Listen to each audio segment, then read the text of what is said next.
30 to 35 women ক্রিকেটাররা কন্ট্রাক্টেডে আছেন।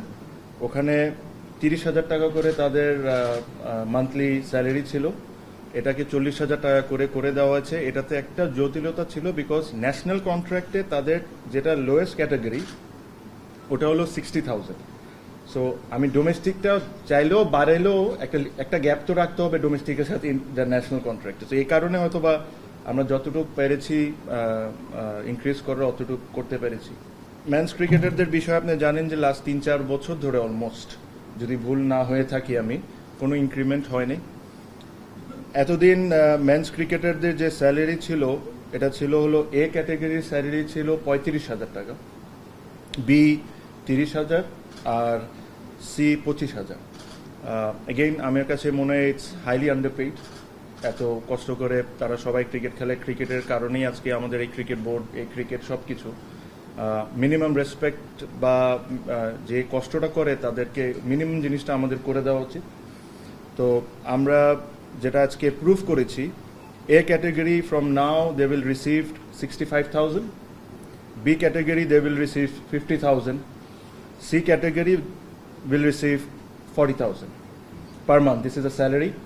আজকে এপ্রিল অলমোস্ট, এই বছরের স্যালারি কন্ট্রাক্ট এখন পর্যন্ত 4 মাস হয়ে গিয়েছে, স্যালারি তারা পায় নাই, প্রবলি তাদের কন্ট্রাক্ট সাইন হয় নাই, দেখে না। আর এই জিনিসটা আজকে যে জিনিসটা অ্যাপ্রুভ করেছি এটা জানুয়ারির 1 তারিখ থেকে অ্যাপ্রুভ। সো জানুয়ারি 1 তারিখ থেকে যখনই তারা বেতন পাবে এই হিসাবে তারা বেতন পাবে। প্লাস তাদের ম্যাচ ফিস যেটা 70,000 টাকা ছিল, তাদেরকে এটা 1 লাখ টাকা করে দেওয়া হয়েছে আজকের থেকে। সো এটাই বেসিকলি, এর চেয়ে বেশি কিছু ছিল না। ইন্টারনাল কিছু কথা ছিল। ভেরি ইম্পর্টেন্ট যে জিনিসটা ছিল হলো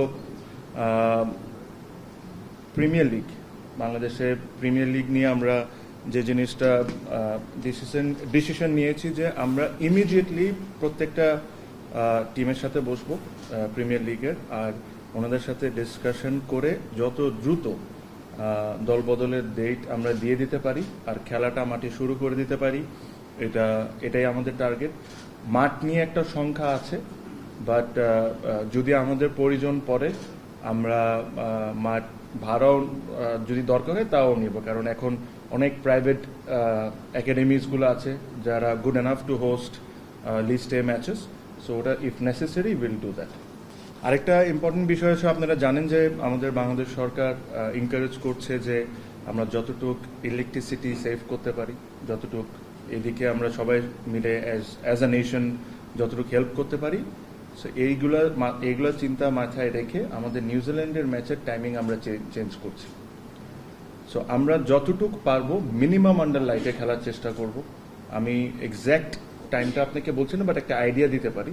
যেরকম ওয়ান ডে ম্যাচটা হয়তো বা 11টা বা 11:30 থেকে শুরু হতে পারে, T20 ম্যাচ হয়তো বা 2টা বা 2:30 থেকে হতে পারে।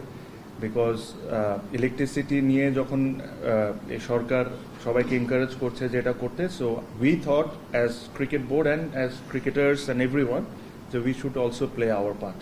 So this is what we are doing, and exact timings আপনারা I am sure with coming days আপনি পেয়ে যাবেন। বাট আমি আপনাকে আইডিয়া দিয়ে দিলাম, যদি আন্ডার লাইট ইউজও করতে হয় যত মিনিমাম ইউজ করা যায়, সো দ্যাট যতটা ইলেকট্রিসিটি আমরা বাঁচাতে পারি।